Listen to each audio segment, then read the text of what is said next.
Hello everyone, तेज civil के online platform पर आप सभी का स्वागत है। प्रीवियस क्लास में हम पढ़ रहे थे ह्यूमन रिप्रोडक्टिव सिस्टम और हमने ऑलमोस्ट ह्यूमन रिप्रोडक्टिव सिस्टम पूरा कंप्लीट कर लिया था। उसमें हमने पढ़ा था स्पर्मेटोजेनेसिस और ooजेनेसिस। तो स्पर्मेटोजेनेसिस मीन्स शुक्राणुओं के निर्माण की प्रक्रिया और ooजेनेसिस मीन्स अंडाणु के निर्माण की प्रक्रिया।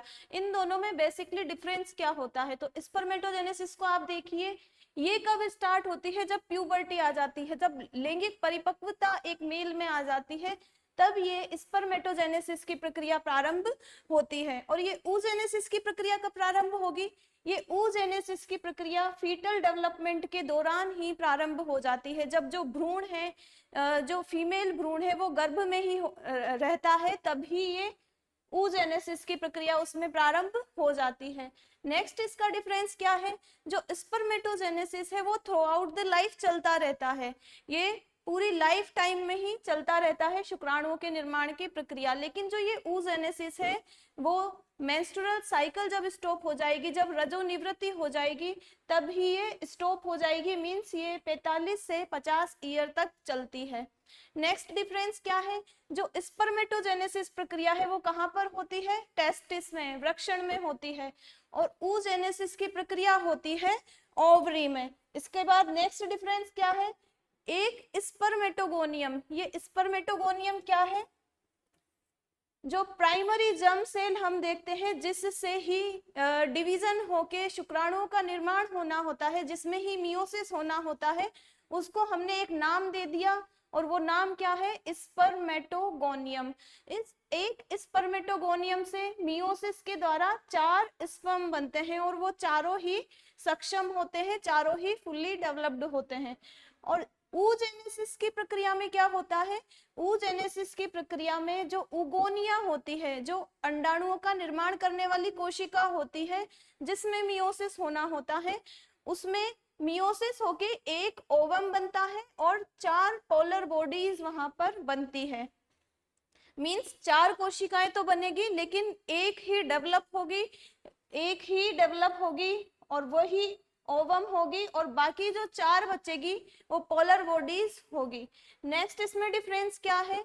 नेक्स्ट डिफरेंस है इसके विभाजन को लेकर। मियोसिस कंप्लीट हो जाता है, उसके बाद स्पर्म रिलीज होते हैं। मींस क्या हुआ?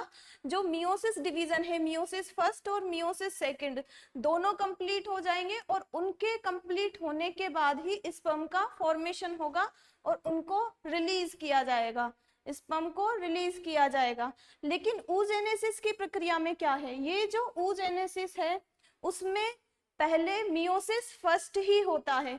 मियोसिस जो सेकंड है वो कब होगा? मियोसिस सेकंड जब हमने देखा था सेकेंडरी ooसाइट स्पर्म के कांटेक्ट में आएगा, तब मियोसिस सेकंड कंप्लीट होगा। और सेकेंडरी ooसाइट से 2 सेल्स बनेगी और उसमें से एक होगी ओवम और एक होगी पोलर बॉडीज। तो क्या है? Meiosis second complete after fertilization. तो ये ह्यूमन रिप्रोडक्टिव सिस्टम के बारे में ऑलमोस्ट हो चुका है। एक बार हम क्या करते हैं, शुरू से लेकर एंड तक जो हमने पढ़ा इसमें रिवाइज कर लेते हैं। टोटल है 24 स्लाइड्स, देखते हैं कितना टाइम लगता है। तो देखिए, हमने पढ़ा था ह्यूमन रिप्रोडक्टिव सिस्टम, बर्थ के बाद जब चाइल्ड होता है उसमें सेक्स जो ऑर्गन्स हैं वो अल्प विकसित होते हैं। 11 से 18 या 19 वर्ष की आयु के दौरान उनमें जनन परिपक्वता आती है, क्योंकि इस दौरान कौन सी अवस्था चल रही होती है? किशोरावस्था।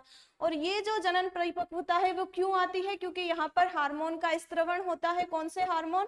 टेस्टोस्टेरोन और एस्ट्रोजन। और महिलाओं में क्या होता है? ये जनन परिपक्वता मेल के तुलना में 1 या 2 वर्ष पहले ही आ जाती है।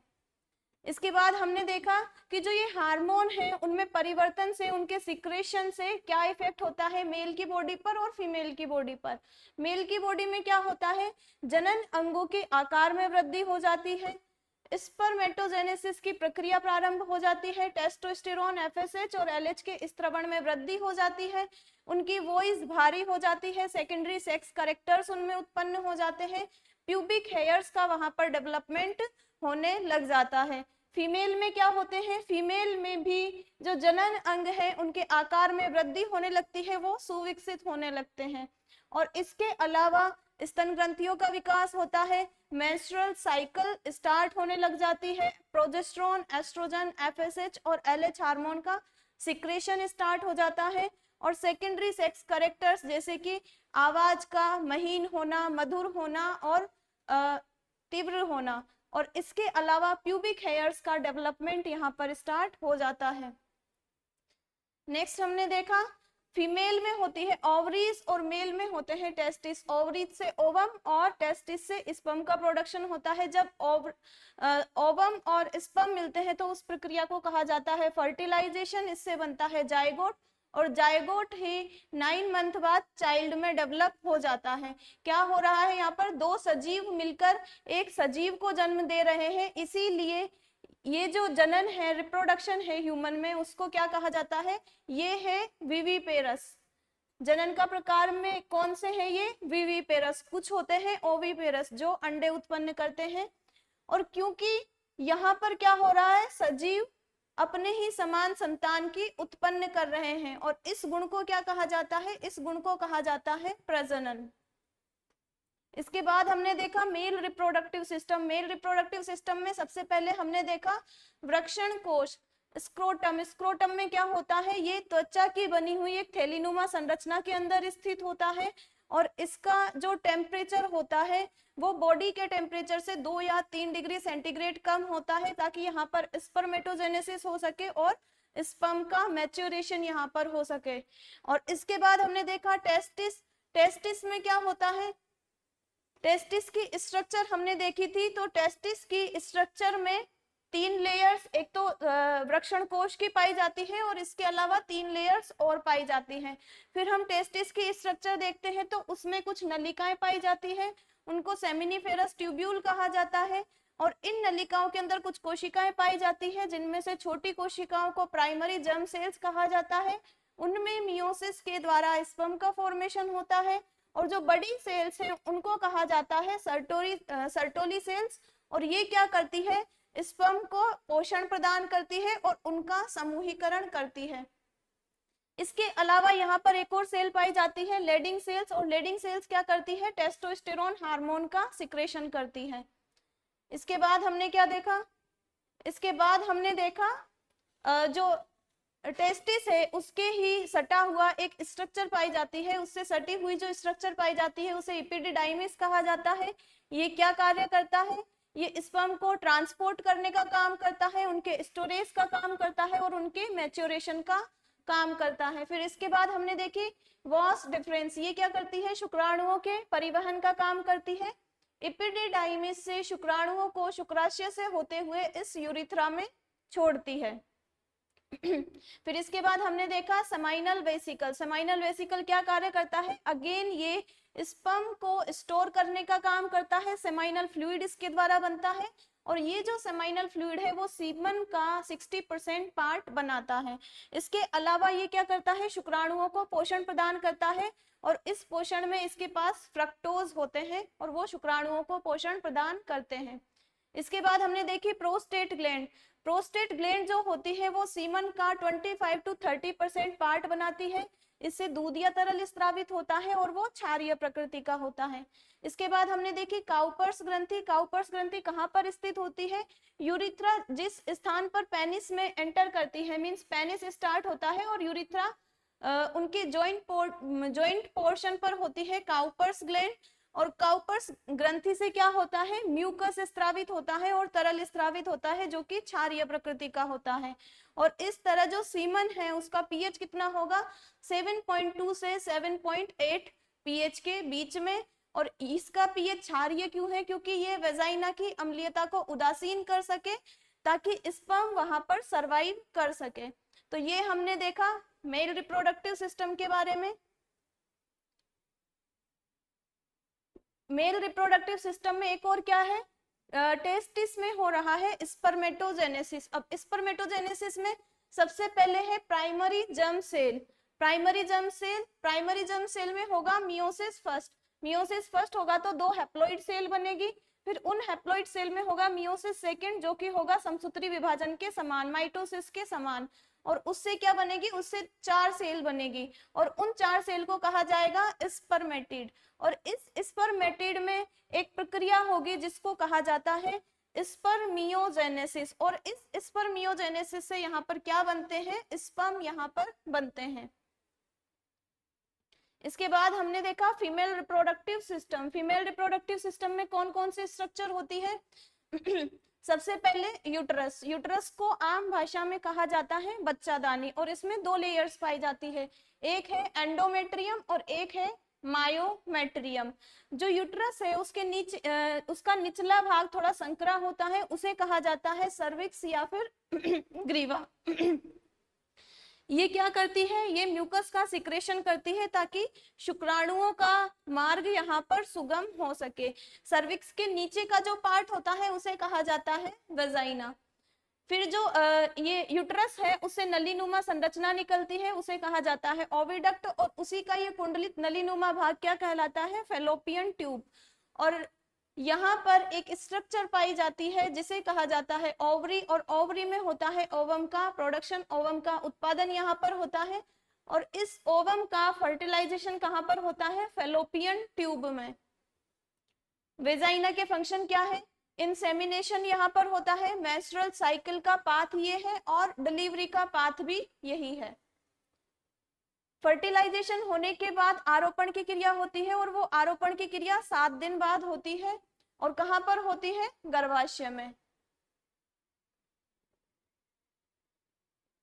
इसके बाद हमने देखा oogenesis। oogenesis कैसे होता है, ओवरीज से ओवम के उत्पादन की जो प्रक्रिया है उसे कहा जाता है oogenesis।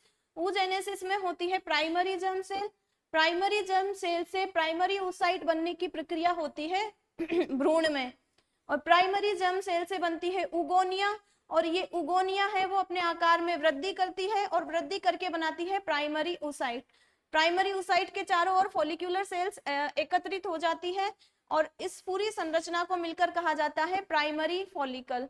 इस प्राइमरी फॉलिकल से एफएसएच के प्रभाव में सेकेंडरी फॉलिकल बनता है, और उसके बाद बनता है टर्शरी फॉलिकल।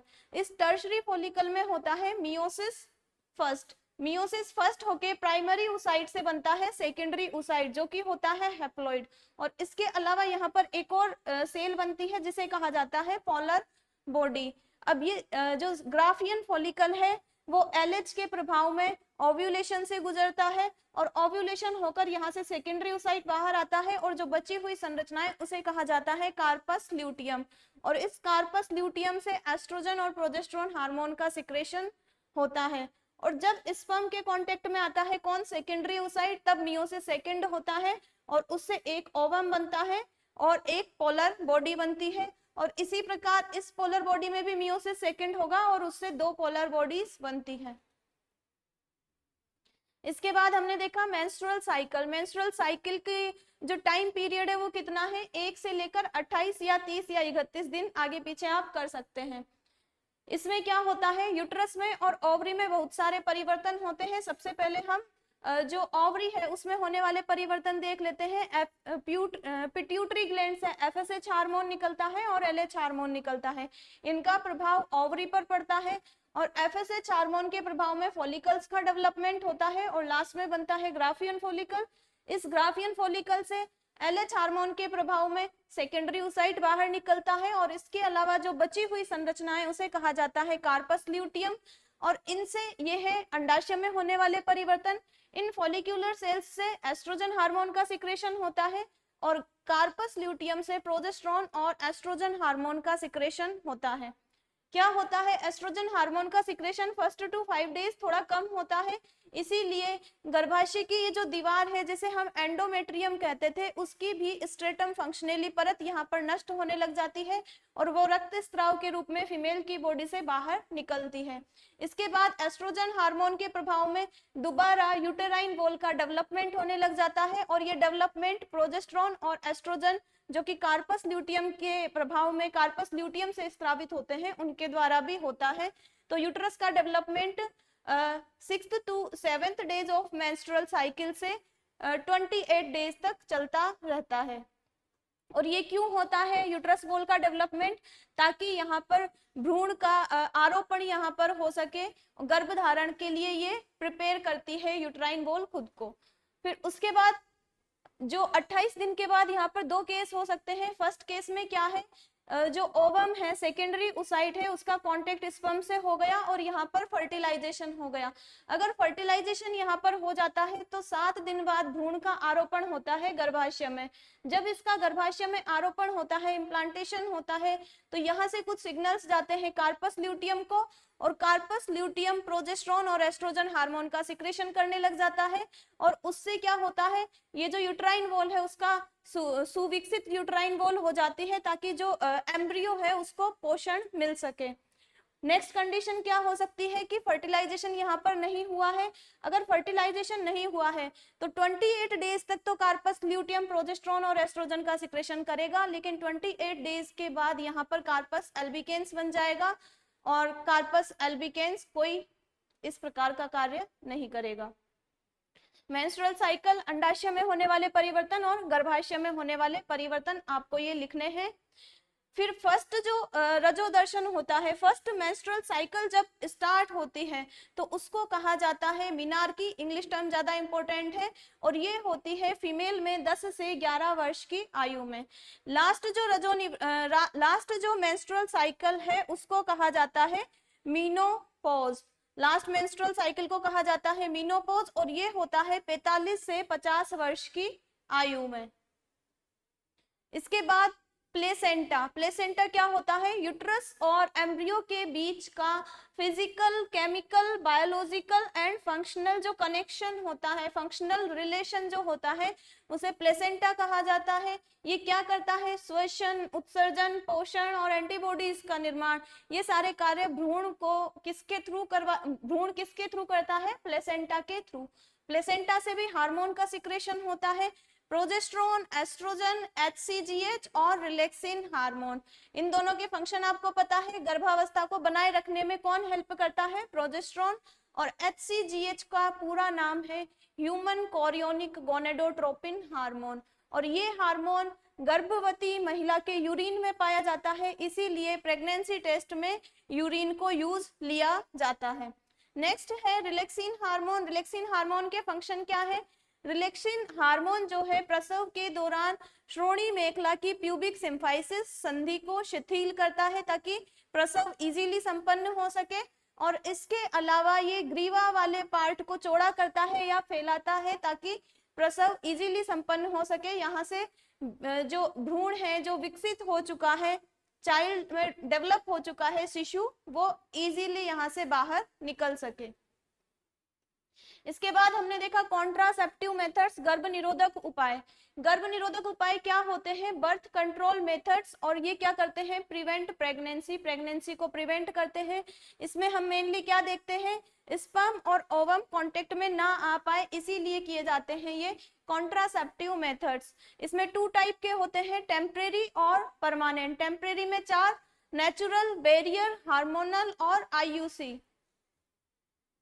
इसके बाद नेचुरल मेथड हम देखते हैं, ओव्यूलेशन कब होता है, 14th डे पर। इसको हम आगे पीछे ले लेते हैं तो 10 से 17 दिन तक मान लेते हैं।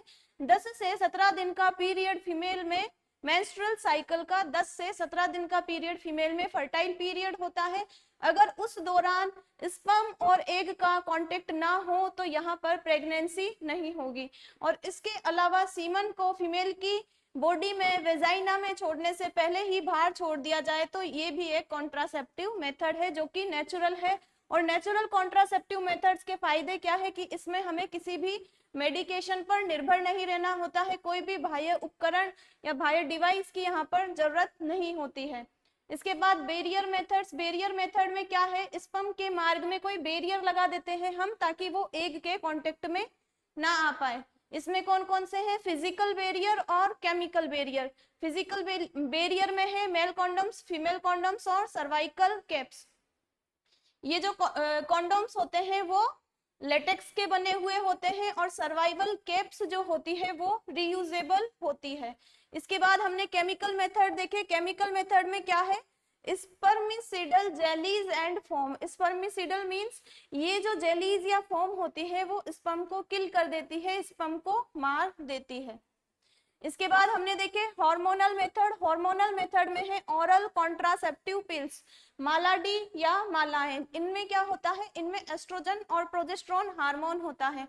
अब ये कैसे फंक्शन करती है, इधर देखिए आप, पीयूष ग्रंथि से स्रावित होता है FSH और LH हार्मोन। FSH के प्रभाव में फॉलिकल्स का डेवलपमेंट होता है और LH के प्रभाव में ओव्यूलेशन होता है।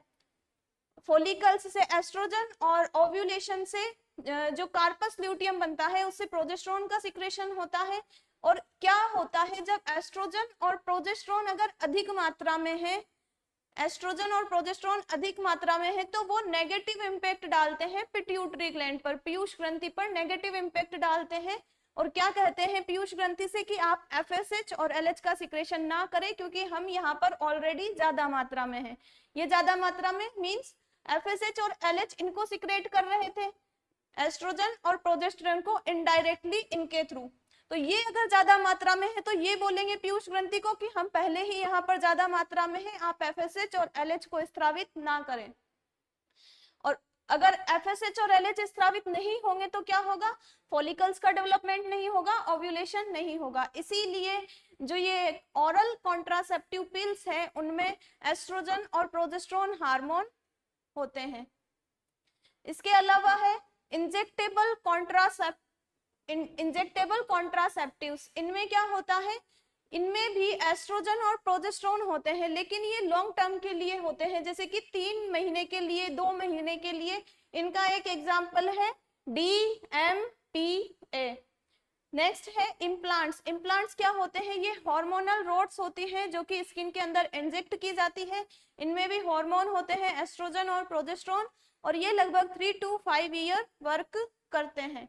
इसके बाद हमने देखा इमरजेंसी कॉन्ट्रासेप्टिव पिल्स। अगर अनप्रोटेक्टेड इंटरकोर्स हुआ है तो उस दौरान ये इमरजेंसी कॉन्ट्रासेप्टिव पिल्स ली जाती है। इसका एग्जाम्पल है अनवांटेड 72, क्योंकि ये 72 आवर्स के भीतर ही लेनी होती है।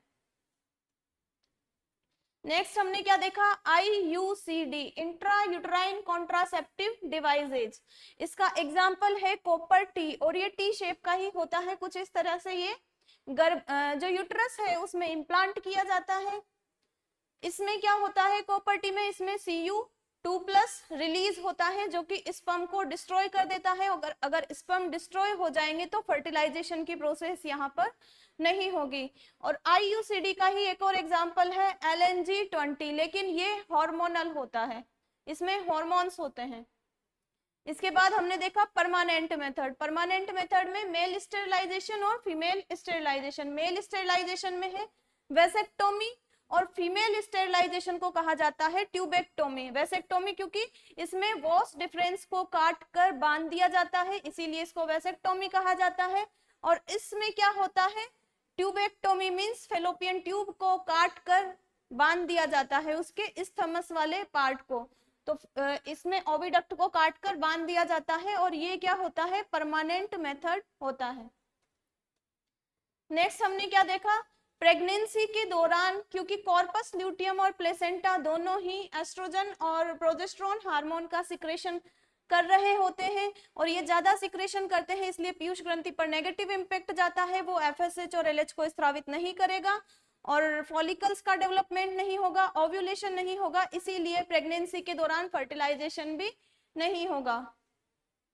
और नेक्स्ट जो आज हमने देखा था स्पर्मेटोजेनेसिस और oogenesis। स्पर्मेटोजेनेसिस प्यूबर्टी के टाइम स्टार्ट होता है, oogenesis फीटल डेवलपमेंट के समय प्रारंभ हो जाता है, spermatogenesis through out the life चलता है और oogenesis 45 से 50 वर्ष की आयु तक चलता है। इसमें क्या होता है, ये टेस्टिस में होता है, ये ओवरी में होता है। इसमें स्पर्मेटोगोनियम से 4 स्पर्म बनते हैं, इसमें oogonia से 1 ओवम और 3 पोलर बॉडीज बनती है। इसमें मियोसिस पूरी तरह कंप्लीट हो जाता है तब स्पर्म रिलीज होते हैं और इसमें मियोसिस सेकंड तब कंप्लीट होता है जब इसका फर्टिलाइजेशन, सेकेंडरी oocyte का फर्टिलाइजेशन हो चुका होता है। तो ये है हमारा ह्यूमन रिप्रोडक्टिव सिस्टम। अब नेक्स्ट हमको क्या पढ़ना है, नेक्स्ट हम एक नया टॉपिक लेंगे और वो नया टॉपिक क्या है? वो नया टॉपिक है ह्यूमन एक्सक्रीटरी सिस्टम। क्या है? Excretory system. तो हम आज स्टार्ट कर रहे हैं एक्सक्रीटरी सिस्टम। इसको हिंदी में क्या कहा जाता है? उत्सर्जन तंत्र। क्या होता है? देखो, हमारी बॉडीज में बहुत सारी सेल्स पाई जाती है। हमारी बॉडी है, इसमें बहुत सारी सेल्स पाई जाती हैं, और ये सेल्स क्या करती रहती है? बॉडी में सेल्स मिलकर टिश्यू बनते हैं, टिश्यू मिलकर ऑर्गन बनते हैं, ऑर्गन मिलकर ऑर्गन सिस्टम बनते हैं। तो ये इन सेल्स में यहाँ पर क्या हो रहा होता है? इन सेल्स में यहाँ पर मेटाबॉलिज्म हो रहा होता है, उपापचय क्रियाएं यहाँ पर हो रही होती है। मेटाबॉलिज्म या फिर उपापचयी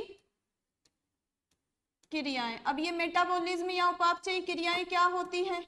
मेटाबॉलिज्म या उपापचयी क्रियाओं के दौरान, जैसे कि फूड से ऊर्जा का बनना, उपापचयी क्रियाओं में क्या क्या शामिल हो जाएगा? जैसे कि हमने फूड लिया और उसको ऊर्जा में कन्वर्ट किया, एनर्जी में कन्वर्ट किया, ये एक उपापचयी क्रिया मान लीजिए। जैसे भी कोई क्षतिग्रस्त कोशिका है, क्षतिग्रस्त कोशिका, उसकी मरम्मत हुई, तो वो भी एक मेटाबॉलिक रिएक्शन हो जाती है। इसके अलावा इसके अलावा और क्या होगा? इसके अलावा मान लीजिए किसी प्रोटीन का निर्माण हो रहा है, तो ये भी एक उपापचयी क्रिया है। ये कुछ एग्जाम्पल है बॉडी में ऑल ओवर जितनी भी रिएक्शन चल रही होती है, मेटाबॉलिक रिएक्शन कह सकते हैं उनको। तो इन मेटाबॉलिक रिएक्शंस के दौरान क्या होता है? यहाँ पर वेस्ट, अपशिष्ट पदार्थ यहाँ पर उत्पन्न होते हैं। काम तो हो जाता है जो भी करना होता है, लेकिन उसके साथ अपशिष्ट पदार्थ भी उत्पन्न होते हैं। अपशिष्ट पदार्थ, और इन अपशिष्ट पदार्थ को इंग्लिश में क्या कहा जाता है? Waste products. क्या कहा जाता है? Waste products. और इन वेस्ट प्रोडक्ट्स के एग्जाम्पल क्या है? जैसे कि रेस्पिरेशन के दौरान हम क्या लेते हैं? ऑक्सीजन। ऑक्सीजन हम लेते हैं और निकालते क्या है? CO2। तो CO2 का हमारी बॉडी में कोई फंक्शन नहीं है इंपॉर्टेंट, तो इसके एग्जाम्पल क्या हो सकते हैं? CO2।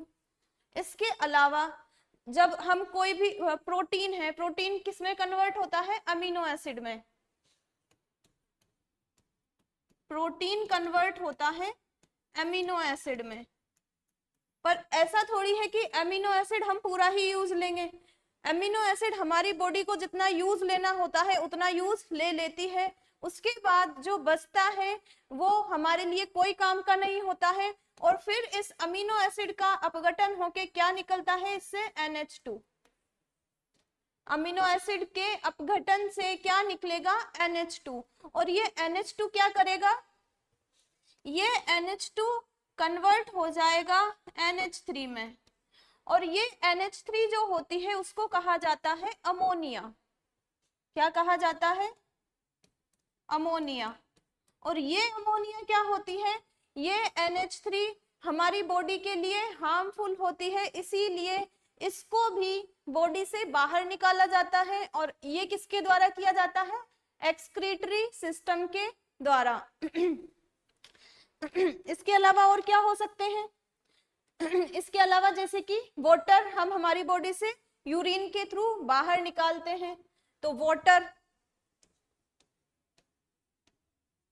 और इसके अलावा और क्या हो सकता है? जैसे कि दवाइयां हम लेते हैं, तो जो दवाइयों का जो हमको यूज लेना होता है वो तो आ जाता है, लेकिन उससे भी कुछ वेस्ट प्रोडक्ट्स उत्पन्न होते हैं, तो इसमें क्या है?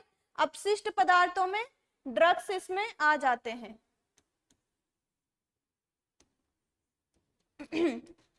तो ये कुछ एग्जाम्पल है अपशिष्ट पदार्थों के।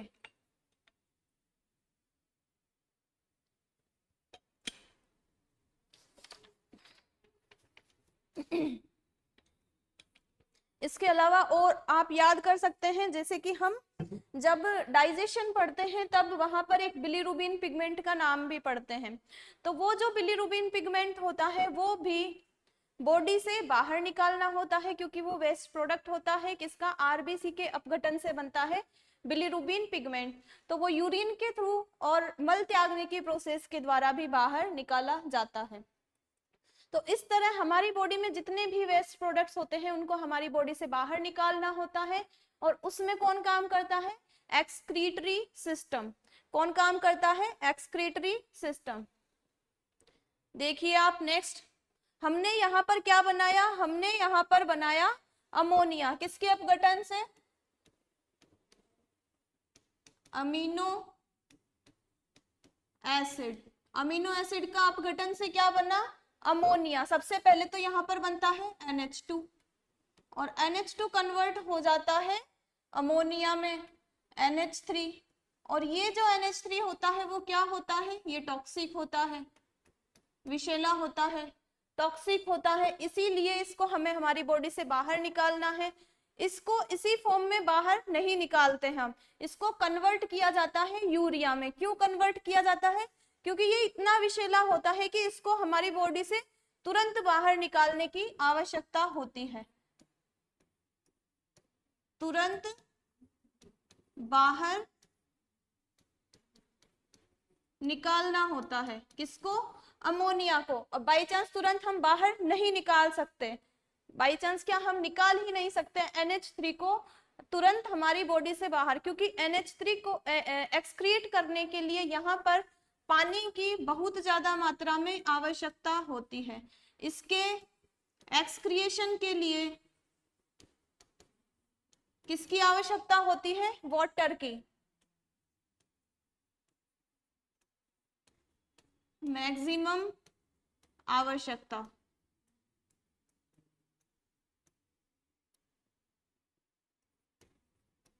इसीलिए क्या होता है, इसीलिए NH3 को कन्वर्ट किया जाता है यूरिया में। अब NH3 को कन्वर्ट कहां पर करेंगे, हमने पढ़ा था लीवर। जब हम डाइजेस्टिव सिस्टम पढ़ते हैं तब हम क्या पढ़ते हैं, लीवर। तो लीवर के अंदर एक चलता है चक्र, NH3 यहाँ पर आ जाता है, NH2 यहाँ पर आ जाएगा, फिर उसमें क्रिया होगी, बहुत सारी स्टेप आएगी, बहुत सारे स्टेप इसके अंदर होगी, और लास्ट में जो फाइनल प्रोडक्ट यहाँ पर बनेगा वो कौन बनेगा, NH2CO NH2। लीवर में NH3 जाएगा, NH2, ये NH2 जो है वो जाएगा, NH3 में कन्वर्ट होता है, और लास्ट में किस में कन्वर्ट होता है, NH2CO NH2। और ये जो NH2CO NH2 होता है इसी को क्या कहा जाता है, यूरिया। और इस प्रोसेस को क्या कहा जाता है, जिसमें NH2 यूरिया में कन्वर्ट हुआ, NH3 यूरिया में कन्वर्ट हुआ, इसको कहा जाता है यूरिया चक्र, या फिर इसको कहा जा सकता है ऑर्निथिन साइकिल, ऑर्निथिन चक्र। तो इसके दो नाम हैं, यूरिया चक्र या फिर ऑर्निथिन चक्र।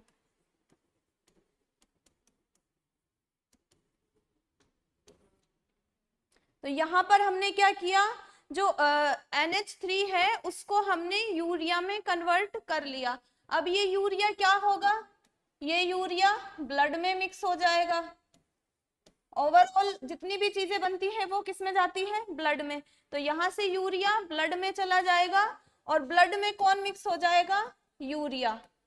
अब इस ब्लड का आगे फिल्ट्रेशन होता है, कहां पर होता है, किडनी में। किडनी में क्या होता है, यूरिन का फॉर्मेशन। यूरिन का फॉर्मेशन करने के लिए ब्लड का फिल्ट्रेशन होता है किडनी में। तो ये जो ब्लड है वो कहां पर जाएगा, किडनी में। और किडनी में क्या होगा, ब्लड फिल्ट्रेशन।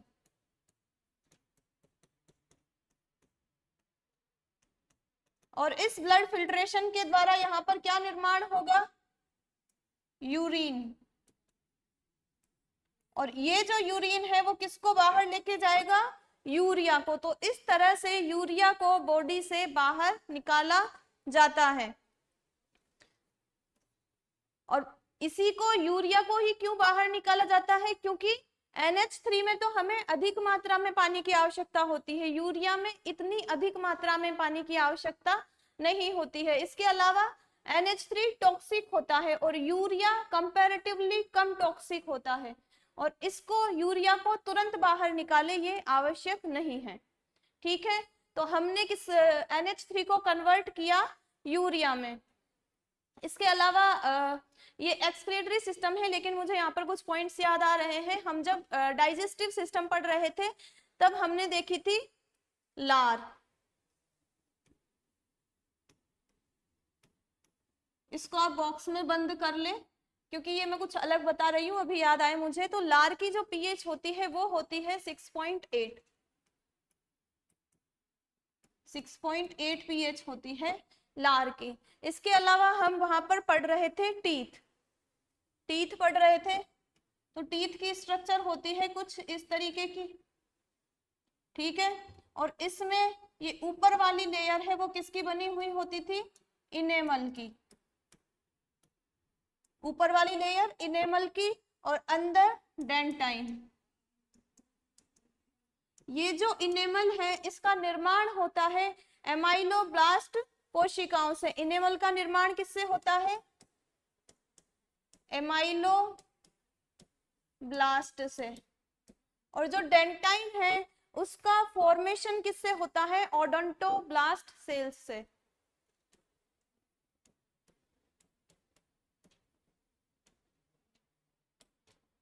तो ये चीजें आप ब्रैकेट में बंद कर ले, एक्सक्रीटरी सिस्टम से इनका कोई रिलेशन नहीं है, ये है हमारे डाइजेस्टिव सिस्टम से रिलेटेड। ठीक है, ये हमने देख लिया। अब क्या होता है हमने क्या देखा, यूरिया देखा। यूरिया में क्या था, नाइट्रोजन, N वहां पर था और N का मीन है नाइट्रोजन। अब ये जो नाइट्रोजन होता है, अलग अलग प्राणी जो होते हैं, जैसे कि एम्फीबियंस ले लें, जैसे कि मेंढक ले लें, आप स्नेक ले लें, आप पक्षी ले लें, बर्ड्स ले लें, उन सब में जो नाइट्रोजन युक्त अपशिष्ट पदार्थ है उनके सिक्रेशन का प्रोसेस अलग अलग होता है। क्या होता है, नाइट्रोजन युक्त अपशिष्ट पदार्थ, इनका सिक्रेशन करना है बॉडी से बाहर, चाहे वो बर्ड हो, चाहे वो स्नेक हो, चाहे वो मेंढक हो, एम्फीबियन हो, रेप्टाइल हो, पीसीज हो, मैमल हो, सब में नाइट्रोजन युक्त अपशिष्ट पदार्थ को बाहर निकालना है। अब इसको बाहर निकालने के लिए सबसे पहले तो जैसे कि ह्यूमन में हमने क्या देखा, NH3 को कन्वर्ट किया यूरिया में हमने कन्वर्ट किया। किसी किसी में क्या होता है कि NH3 को डायरेक्ट ही बॉडी से बाहर निकाल देते हैं। अब वो किस में होगा, जिसमें NH3 को डायरेक्ट ही बॉडी से बाहर निकाल दिया जाएगा। सोचिए आप कि NH3 पढ़ते टाइम हमने देखा था कि इसके एक्सक्रिएशन के लिए अधिक मात्रा में पानी की आवश्यकता होती है। क्या होता है, फर्स्ट कंडीशन आप देखिए, जिसमें NH3 को ही डायरेक्ट बॉडी से बाहर निकाला जाता है। अब ये किस में निकाला जाएगा, जिनमें पानी अधिक मात्रा में उपलब्ध होगा। और पानी किसको अधिक मात्रा में उपलब्ध होगा, सोचिए, पानी उपलब्ध होगा फ्रेश वाटर और मेराइन वाटर में रहने वाले जीवों को। किसको उत्पन्न होगा, फ्रेश वाटर और मेराइन वाटर जीवों को। और इनमें कौन रहते हैं, इनमें रहती है मछलियां। कौन रहती है, मछलियां। और ये जो मछलियां हैं, इनके ग्रुप को, ऑल ओवर जितनी भी मछलियां हैं उनके ग्रुप को एक नाम हम देते हैं, और वो नाम क्या है, वो नाम है यहाँ पर पीसीज। क्या नाम है, पीसीज नाम है। तो क्या है कि जिनमें पानी अधिक मात्रा में उपलब्ध है, जैसे कि फ्रेश वाटर और मेराइन वाटर, स्वच्छ जल और खारे जल में रहने वाले जीव, उनमें कौन रहते हैं, फिशेस, मछलियां रहती है। और जितनी भी मछलियां हैं उन सब को संयुक्त रूप से क्या कहा जाता है, पीसीज। तो पीसीज में अमोनिया का डायरेक्ट सिक्रेशन होता है वाटर में, तो इनको क्या कहा जाता है, इनको कहा जाता है अमोनोटैलिक। हिंदी और इंग्लिश में सेम ही लिख लीजिए, अमोनोटैलिक जीव इनको कहा जाता है, क्योंकि ये क्या कर रहे हैं, डायरेक्ट ही अमोनिया का सिक्रेशन कर रहे हैं, अमोनिया को किसी और में कन्वर्ट नहीं कर रहे हैं। अमोनिया क्या होती है, सॉल्यूबल इन वाटर।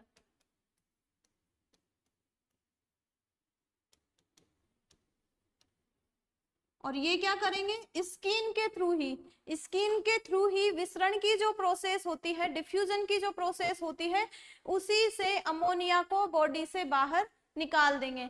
नेक्स्ट कौन है, कुछ जीव होते हैं जो यूरिया का सिक्रेशन करते हैं। किसका सिक्रेशन करते हैं, यूरिया का सिक्रेशन, सॉरी यूरिया का एक्सक्रिएशन, एक्सक्रीशन। तो ऐसे जीवों को क्या कहा जाएगा, ऐसे जीवों को कहा जाएगा यूरोटैलिक, अमोनोटैलिक, यूरोटैलिक। यूरोटैलिक इनको कहा जाएगा जो यूरिया का एक्सक्रीशन करेंगे बॉडी से बाहर, उनको कहा जाएगा यूरोटैलिक। और यूरोटैलिक के एग्जाम्पल क्या है, यूरोटैलिक के एग्जाम्पल है, फर्स्ट है स्तनधारी जीव, और सेकंड है मेंढक। और मेंढक क्या करता है, मेंढक जल और थल दोनों पर ही रह सकता है, इसीलिए मेंढक, इस तरह के जो जीव है उनको एक ग्रुप में अगर हम बांटे तो ग्रुप में इनको क्या कहा जाएगा, एम्फीबियंस।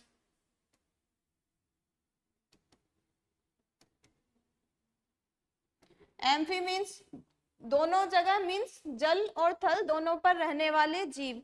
और स्तनधारी के लिए एक वर्ड यूज लिया जाता है, मेमल्स।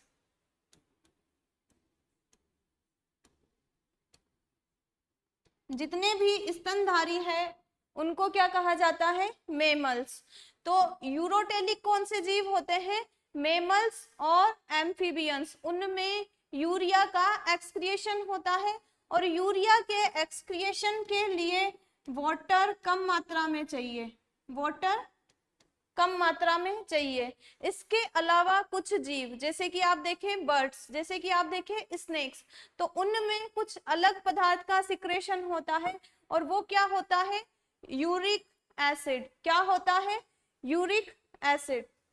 तो थर्ड क्या है, कुछ पदार्थ, कुछ जीव जो है वो यूरिक अम्ल का सिक्रेशन करते हैं, यूरिक अम्ल का उत्सर्जन करते हैं।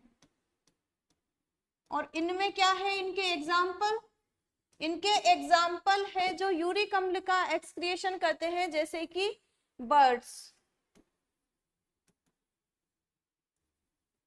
जैसे कि बर्ड्स, और जैसे कि स्नेक्स आप ले लीजिए, इनमें स्नेक्स जो है वो भी यूरिक अम्ल का सिक्रेशन करते हैं। तो हमने क्या देखा, बर्ड्स और स्नेक्स। बर्ड्स को क्या कहा जाता है, बर्ड्स को कहा जाता है एवीज, और स्नेक्स को कहा जाता है रेप्टिलिया। बर्ड्स, जितने भी बर्ड्स हैं उन सबको मिलाकर कहा जाएगा एवीज। एक नाम है, बायो में हम नाम देने का काम कर रहे हैं, तो जितने भी बर्ड्स हैं उन सबको मिलाकर आप क्या बोल सकते हैं, एवीज। और जितने भी स्नेक्स हैं, जितने भी सरीसृप है जो रेंग कर चलने वाले हैं, उनको आप क्या कह सकते हैं, रेप्टाइल्स। रेप्टिलिया जो वर्ग है उसमें इनको रखा जाएगा। तो जो यूरिक अम्ल का सिक्रेशन करते हैं उनके एग्जाम्पल हमने देख लिए, लेकिन इनको बोलेंगे क्या, जैसे कि हमने अमोनोटेलिक देख लिया, यूरोटेलिक देख लिया, अब यूरिक एसिड का जो सिक्रेशन कर रहे हैं उनको कहा जाएगा यूरिकोटैलिक। क्या कहा जाएगा, यूरिकोटैलिक। ठीक है, हमने देखा अमोनोटेलिक, यूरोटेलिक और यूरिकोटेलिक। अमोनोटेलिक तो क्या है, जो अमोनिया का सिक्रेशन करते हैं, अमोनिया का एक्सक्रिएशन करते हैं। यूरोटेलिक जो यूरिया का उत्सर्जन करते हैं और यूरिकोटेलिक जो यूरिक अम्ल का उत्सर्जन करते हैं।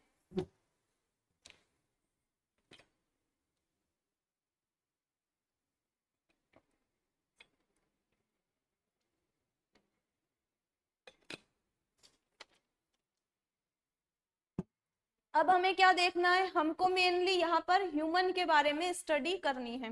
ह्यूमन में एक्सक्रिएशन में कौन कौन से ऑर्गन काम में आते हैं, तो उसमें मेनली आप देखें तो यूरिन को आप देखिए, यूरिन में क्या होता है, वहां से वाटर भी बाहर निकल रहा है, इसी के साथ वाटर के साथ ही वहां पर बहुत सारे कंपोनेंट जैसे कि ड्रग्स, जैसे कि हार्मोन्स, जैसे कि कुछ मिनरल्स जो कि आयन की फॉर्म्स में होते हैं, तो वो सब कहाँ से निकल रहे होते हैं, यूरिन के थ्रू बॉडी से बाहर निकल रहे होते हैं। तो हमें क्या स्टडी करनी है, ह्यूमन में एक्सक्रिएशन के दौरान कौन कौन से अंग वहां पर काम आते हैं, तो उसको आप देखिए। क्या ऑल ऑर्गन्स जो कि किस में काम आते हैं, एक्सक्रीशन में, उत्सर्जन में काम आते हैं, उन सभी को मिलाकर क्या कहेंगे, एक्सक्रीटरी सिस्टम।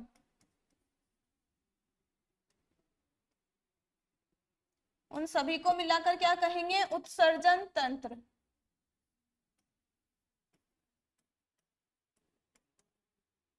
अब इस उत्सर्जन तंत्र में जो शामिल होते हैं, आपको मैंने पहले भी बताया है कि यूरिन का फॉर्मेशन कौन करता है, किडनी यूरिन का फॉर्मेशन करती है।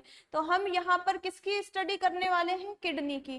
फिर किडनी से यूरिन फॉर्म होकर नलिका के थ्रू कहाँ पर इकट्ठा होता है और वहां से बॉडी के द्वारा किस प्रक्रिया के द्वारा कैसे वो बाहर निकलता है, तो उसका हमें अध्ययन करना है किसमें, एक्सक्रीटरी सिस्टम में।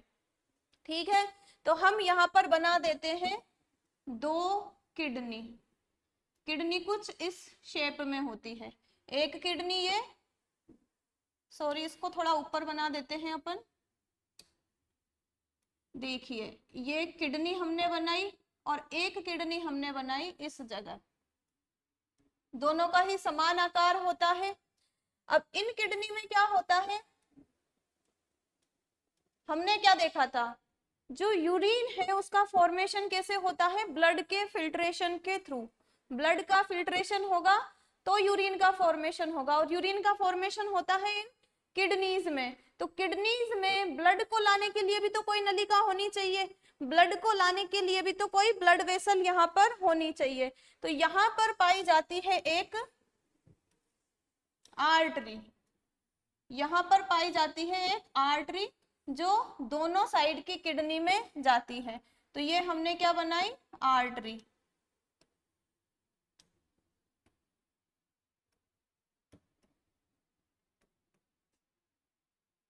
आर्टरी क्या काम करती है, दोनों साइड की किडनी में जाती है और उस ब्लड को लेकर जाती है जिसका फिल्ट्रेशन हमें करना होता है। तो ये आर्टरी बन गई। अब ब्लड का फिल्ट्रेशन होने के बाद, ब्लड का फिल्ट्रेशन हो गया, मान लीजिए इसमें यूरिन का फॉर्मेशन हो गया। अब जो ब्लड निकला है, छन गया ब्लड, लेकिन जो बचा हुआ ब्लड है वो भी तो बाहर निकलेगा, तो उसको बाहर निकलने के लिए भी यहाँ कोई वेन चाहिए, यहाँ कोई ब्लड वेसल चाहिए। तो वो ब्लड वेसल कौन सी होगी, वो होगी वेन। ये हमने दोनों साइड बना दी, यहां से लेकर जाएगी, यहां से लेकर जाएगी ब्लड को और यहां से वापस लेकर जाएगी। ये हमने क्या बनाई, ये हमने बनाई यहाँ पर वेन। आर्टरी तो किडनीज में ब्लड लेकर आएगी ताकि ब्लड का फिल्ट्रेशन हो सके, और ब्लड का फिल्ट्रेशन होने के बाद जो बचा हुआ रक्त है वो वापस किसके थ्रू जाएगा, वेन्स के थ्रू। तो ये हमने यहाँ पर क्या बना दी, वेन्स। ठीक है, ये दो चीज हमने यहाँ पर बना दी। अब हमें क्या देखना है, यहां पर मान लीजिए यूरिन का फॉर्मेशन हो गया है, यूरिन का फॉर्मेशन यहाँ पर हो गया है। अब यूरिन का फॉर्मेशन यहाँ पर हो गया, तो यहाँ से यूरिन का फॉर्मेशन होने के बाद यूरिन बाहर भी तो निकलेगा, तो यूरिन बाहर निकालने के लिए किडनीज में ये नलिकानुमा संरचनाएं पाई जाती है जो यूरिन को फॉर्म होने के बाद बॉडी से बाहर निकालेगी। कैसे निकालेगी ये भी हम देखेंगे अभी।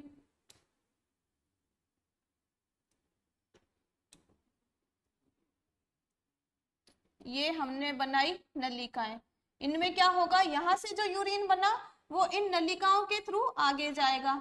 अब इन नलिकाओं के थ्रू आगे जाकर ये इस तरह की एक थैलेनुमा संरचना में खुल जाएगा। ये थैलेनुमा संरचना क्या करेगी, यूरिन को इकट्ठा करने का कार्य करेगी। यहाँ पर यूरिन इकट्ठा हो गया और जब यूरिन को बाहर की तरफ हमें एक्सक्रीट करना होगा तो वो इस छिद्र के द्वारा हो जाएगा। तो ये हमने ओवरऑल एक्सक्रीटरी सिस्टम का डायग्राम देख लिया। अभी हमें क्या करना है, इसका नामकरण करना है। तो सबसे पहले क्या है, ये हमने बनाई किडनी, ये हमने बनाई किडनी।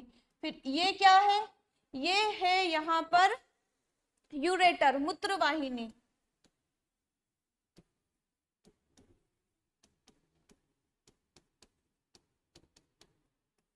और फिर ये क्या है, ये है मूत्राशय, जहां पर मूत्र इकट्ठा होगा, जहां पर यूरिन इकट्ठा होगा, इसीलिए इसको क्या कहा जाता है, यूरिनरी ब्लेडर, इसको कहा जाता है मूत्राशय। ठीक है, और ये जो आगे और नलीनुमा संरचना हमने बनाई है उसका क्या नाम है, उसका नाम है यूरिथ्रा, और इसे ही क्या कहा जाता है, मूत्र मार्ग। और ये जो यूरिथ्रा होती है मेल में बड़ी होती है और फीमेल में छोटी होती है। इसी यूरिथ्रा के चारों तरफ, इसी यूरिथ्रा के इस तरीके से क्या पाई जाती है, स्फिंक्टर मसल्स पाई जाती है। ये क्या है, मसल्स है।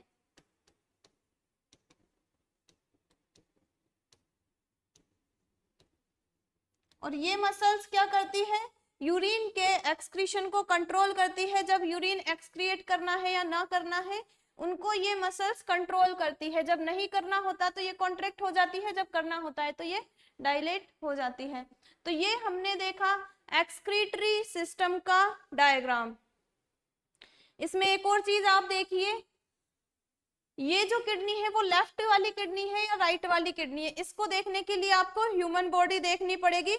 मेरा इधर वाला साइड कौन सा साइड है, लेफ्ट वाला साइड, तो इधर वाली जो किडनी है वो लेफ्ट किडनी होगी और इधर वाली किडनी राइट किडनी होगी।